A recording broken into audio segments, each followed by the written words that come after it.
What's going on, guys? Welcome back to another Jeep movie review. I just got out of Scream 6. It's February 7th. This will be released on the 8th once the embargo lifts, because at the end of this video will contain spoilers for the movie Scream 6. First, I'm just going to get into a little bit of a reaction, a little bit of a review, but I will let you guys know exactly when I'm going to get to the spoilers, so you guys can back out of that if you don't want to know anything going into it. But I know some of you guys out there, like myself, love spoilers. So let's get into it. First of all, this movie is probably the goriest of all. This movie definitely has the most brutal kills, I think. And I absolutely loved it. I love gory movies. That's what I go see these slasher movies for. As most of you guys know, Halloween is my favorite time of year. So I'm actually kind of bummed. I wish they would have waited for this till October, but whatever, it's fine. It's a lot of fun. I actually really liked this one a lot more than the last one. These movies tend to be pretty predictable, let's face it. But like I said, I'm not going to get into any spoilers. We'll get into that here in a little bit. But as always, there's a little predictability in this. And I do think it could have been shaved by about 15 minutes. I do think there are way too many characters in this movie. But then again, with these Scream movies, there usually are a lot of different characters to kind of keep you guessing. So I get it. But it did feel a little convoluted, and it kind of went a couple different ways at times. But I definitely enjoyed it. The fun factor is there. You know, Jenna Ortega and Tara and Sam, they're fantastic together. They're great in this. Jenna Ortega is just a rising star, and the rest of the cast, the chemistry is really good. So that's my reaction to the movie, my little bit of a review. I recommend it if you're a fan of these Scream movies. I don't think you'll be disappointed. I think they really did a good job tying in some of the nostalgia from the previous movies and, you know, making their own way with this. So, like I said, a little bit of predictability, but still very fun, in my opinion. So, if you're a fan of the Scream movies, I don't think you'll be let down. Just know that you're going into a gore fest. The kills are brutal. So if you like that kind of stuff, they kind of up the ante on this a little bit more. So, which I enjoyed. I thought that was a good touch for me. It's a slasher film. That's what we go for. So, all right. I know most of you guys watching this video are here for the spoilers. We're gonna get into the spoilers now, and there's not a whole lot to do with that, because I know there's just a couple main things you guys want to know, and that's what we're going to touch on. If you have any questions, you can always leave them down in the comments below, and I will try to answer whatever I can when I can. So, but if it's covered in this video, I'm not going to answer it. So there's that. So countdown: 5, 4, 3, 2, 1. Back out now if you don't want spoilers. So, as we know, they go to New York for college, and some of their friends follow them.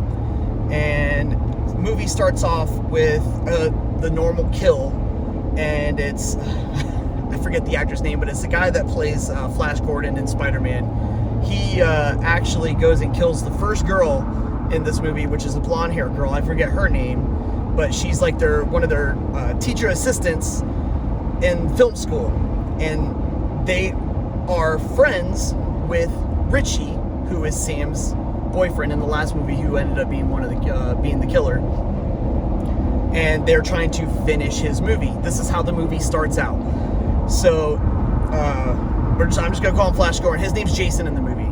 So Jason there meets this girl, is meeting up with this girl to talk about the class and stuff. So I guess they set up this little thing, and it seems more kind of like a date.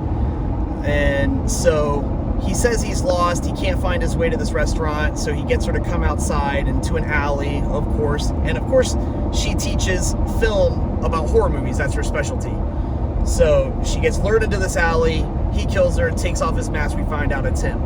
So apparently, he gets a phone call from his friend Greg, who's also like a fan of Richie from the last movie, and they're trying to finish his movie.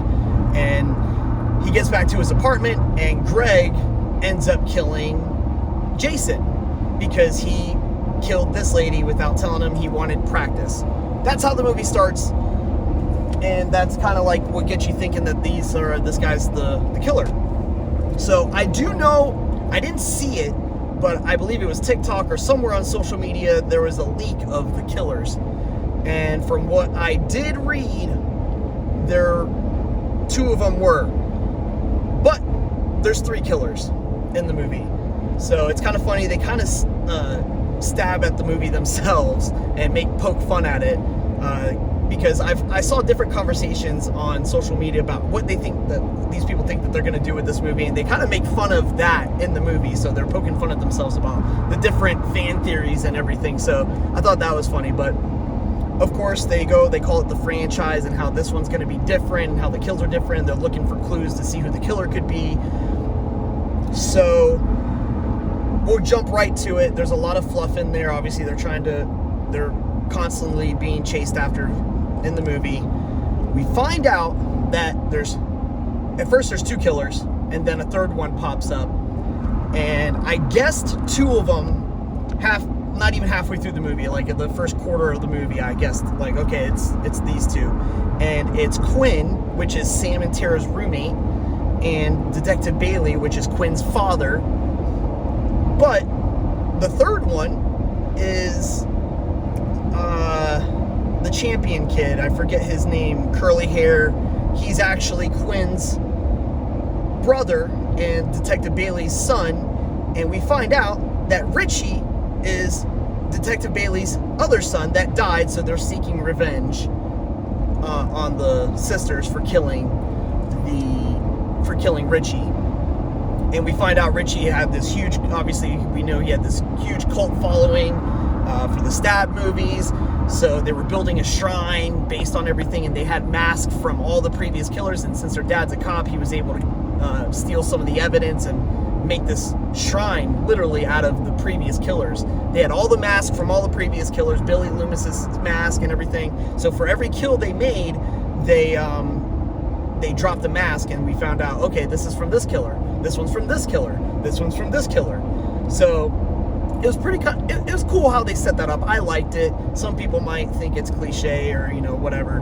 I thought it was a cool touch, kind of bringing all the different movies together, and a bit of nostalgia. And we saw all the props from the previous movies, like the TV screen that was involved in the killing, Billy Loomis's knife, and all the other props and evidence from the previous movies are in this shrine that Detective Bailey and his kids built with Richie, because Richie was obsessed with these stories. So I really liked that aspect. I knew there was 2 killers. I didn't know there was 3. So that was, I liked a little bit of having that little bit of a surprise. I was like, oh, okay, cool. Like I said, the deaths are brutal. One thing that's going to throw people for a loop is pretty much everybody lives besides the 3 of the killers. Courtney Cox lives, Hayden Panettiere lives, Sam, Tara, they all live. There's 2 people that die, and the 2 people that die that I mentioned are the teacher's assistant in the very beginning of the movie, and the Asian girl, which is the brother and sister's girlfriend, the Asian girl, Anika. She dies on the ladder scene that we see in the trailer. She gets stabbed and gutted and practically has her intestines coming out. She's climbing this. She's the last one to cross the ladder, and obviously Ghostface is on the other side, and he starts shaking the ladder. She falls, hits a dumpster. Her face is all messed up.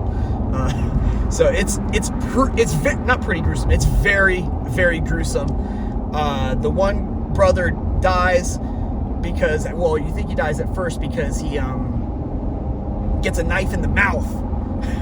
And then Tara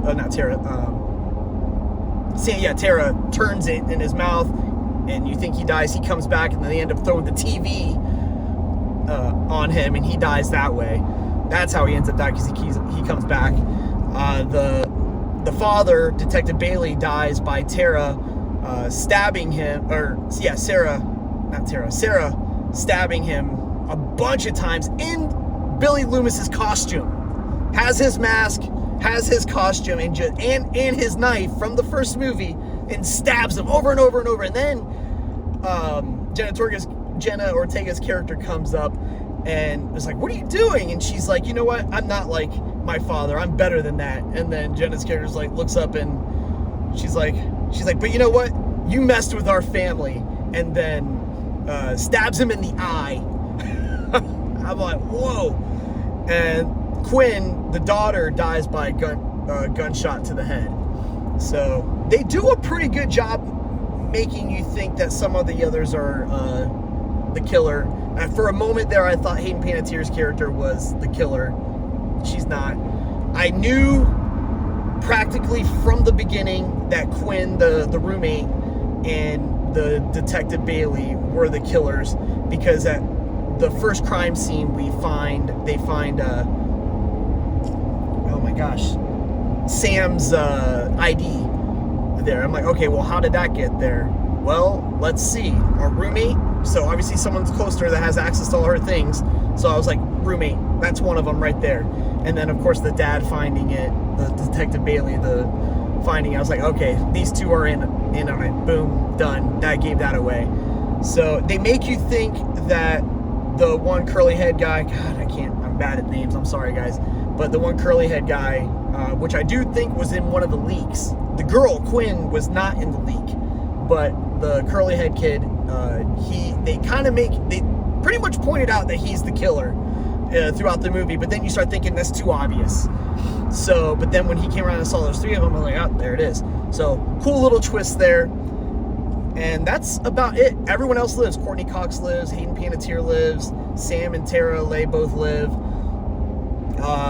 You think the brother and sister die, because I forget the name, the two, they're in the previous movie, and she gets stabbed on the train, and you think she's dead. She ends up living, and then the brother, who him and Tara have a thing for each other, obviously, and he gets stabbed. I mean, so many times. You're like, okay, he's gone, and then at the end of the movie, you see him carrying him out on a stretcher, and Tara's like, oh my gosh, it's him, and he runs over, and he's fine.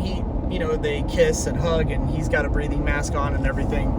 So they kind of trick you on there. I thought that was pretty cool that actually everyone lived and they didn't die. So how Courtney Cox, why they didn't kill her off, I don't know. Oh, big thing, Sydney. They write her off in the movie. They say that she moved to get away from everything to have her happy ending. That's it. That's how they did it. She is not in the movie at all. She's mentioned twice that I can remember. When they explained that she moved with her family to live a happy ending, and then Courtney Cox, she does get stabbed. Courtney Cox, you think dies, but then we find out at the end of the movie that she's gonna make it. She gets stabbed by a piece of glass, and she's like, "Tell Sydney that he didn't get me," and then she passes out. You think she's died, but she doesn't. They say they mention, you don't see her, but they mention at the end of the movie that she's gonna make it.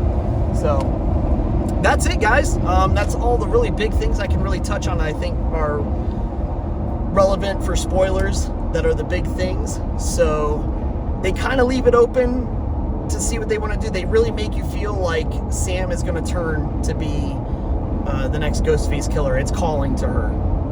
She sees a therapist who ends up dying with a knife to the face, the nose actually. But the therapist, she tells the therapist that everything that happened and why she's feeling this way, and that what drives her nuts is that when she killed Richie in the last movie, that it felt right, and freaks the therapist out, and he says, all right, we're done here. And then a couple scenes later, he gets killed by Ghostface because they're trying to set her up as a killer and frame her.